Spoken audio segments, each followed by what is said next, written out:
झूरी एक गरीब किसान था। उसके पास जमीन कम थी, आमदनी भी सीमित, लेकिन उसके जीवन की सबसे बड़ी पूंजी थी उसके दो बैल, हीरा और मोती।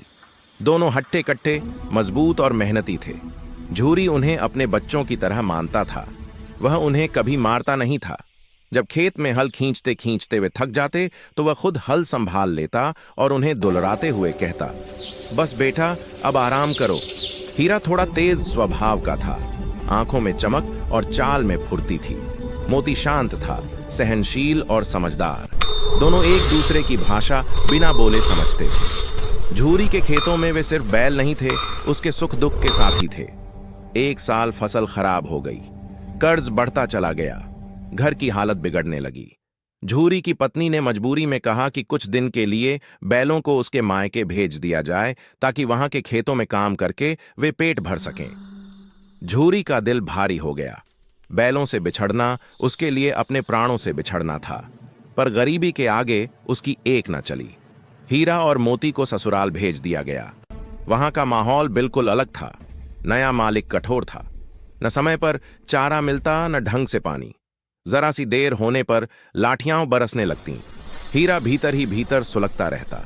मोती सब कुछ चुपचाप सह लेता, पर उसकी आंखों में उदासी उतर आई थी। उन्हें सबसे ज्यादा याद आती थी झूरी की, उसकी ममता भरी आवाज, उसका प्यार। दिन बीतते गए, शरीर थक गया, आत्मा टूटने लगी। एक रात जब सब सो गए, हीरा ने धीरे से मोती की ओर देखा। दोनों की आंखों में एक ही सवाल था, क्या यही जिंदगी है? मोती ने गर्दन हिलाई, जैसे कह रहा हो, नहीं। उसी रात दोनों ने फैसला कर लिया। रस्सियां दांतों से कुतर दी गईं। दर्द हुआ, पर आजादी की चाह दर्द से बड़ी थी। अंधेरी रात में वे खेतों, झाड़ियों और कच्चे रास्तों से भाग निकले। भूख लगी थी, प्यास ने हलक सुखा दिया था। कभी किसी ने पत्थर फेंका, कभी कुत्ते भौंकते हुए पीछे दौड़े, लेकिन दोनों रुके नहीं। रास्ते में कई बार लगा कि अब नहीं चल पाएंगे, पर झूरी का चेहरा आंखों के सामने आ जाता। वही चेहरा उन्हें आगे बढ़ाता रहा।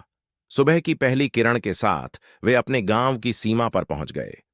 शरीर टूट चुका था, पर मन में एक अजीब सी खुशी थी। जब वे झूरी के घर के सामने रुके तो झूरी आंगन में बैठा था। जैसे ही उसकी नजर पड़ी, वह स्तब्ध रह गया। पल भर में उसकी आंखों से आंसू बहने लगे। वह दौड़कर उनके पास आया, उनके गले लग गया। हीरा और मोती ने चैन की सांस ली। उन्हें लगा जैसे सारी थकान एक पल में उतर गई हो। झूरी ने उस दिन तय कर लिया कि चाहे जितनी गरीबी आए, वह अपने बैलों को कभी किसी और के हवाले नहीं करेगा। उसने समझ लिया था कि प्रेम और सम्मान से बड़ा कोई धन नहीं होता।